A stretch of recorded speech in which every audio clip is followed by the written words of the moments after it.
مسجد خیف کے اندر 70 انبیاء کی قبریں ہیں، یہ 101% جھوٹ ہے۔ اگر وہاں انبیاء کی قبریں ہوتی تو حضور ان کے اوپر چلتے اور ان کے اوپر کھڑے ہو کے نماز پڑھتے۔ خدا کا خوف کیا کرو، جھوٹ بولتے ہوئے سمجھا بھی تو کرو نا۔ اچھا، اور جب یہ 70 انبیاء فوت ہوئے ہیں، کون کون سے، ان کے نام گنو، پھر مجھے بتاؤ اس وقت یہ مسجد خیف تھی؟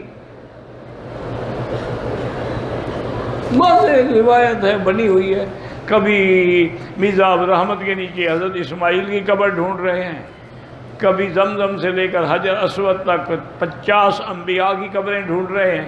معنی یہ ہے کہ کعبے میں آ کر بھی ہم قبروں کا طواف کر رہے ہیں۔ انا للہ و انا الیہ راجعون۔ حضور پاک نے مسافے کے لیے قبر مبارک سے ہاتھ نکالا تھا، کسی حدیث میں نہیں، کسی روایت میں نہیں ہے، بعض تاریخی کتابوں میں ہے، اللہ عالم۔ اللہ کے نبی نے حضرت ابو بکر کے لیے فرمایا تھا، قبر سے آواز دی تھی کہ ادخل الحبیب، کسی صحیح حدیث میں نہیں ہے۔ جب حضرت عمر قبر سے دیکھتے نہیں تھے تو بی بی عائشہ پردہ کیوں کرتی تھی؟ اولاً تو یہ روایت صحیح ہے میں نہیں ہے، اگر ہو بھی تو ادب ہے۔ امام ابو حنیفہ کے بارے میں قرآن میں ذکر ہے، قرآن میں کسی امام کا ذکر نہیں ہے، صالحین کا ذکر ہے۔ بہرحال رابعہ بصریہ کہیں طواف کرنے نہیں گئی، اگر کسی کتاب میں لکھا ہے وہ مجھے دکھاؤ پہلے، ایسے کہہ دینے سے کچھ نہیں ہوتا، ویسے بات اگر ہے تب بھی غلط ہے۔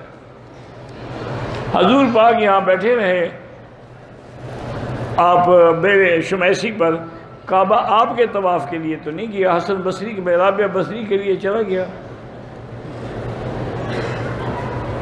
نہیں، یہ اتنا بڑا جھوٹ جو بولتے ہو کو خدا بجے، اگر کعبہ شریف ادھر چلا گیا تو طواف کرنے والے کس کا طواف کر رہے تھے؟ کعبہ شریف تو گیا بی بی رابعہ کے پاس۔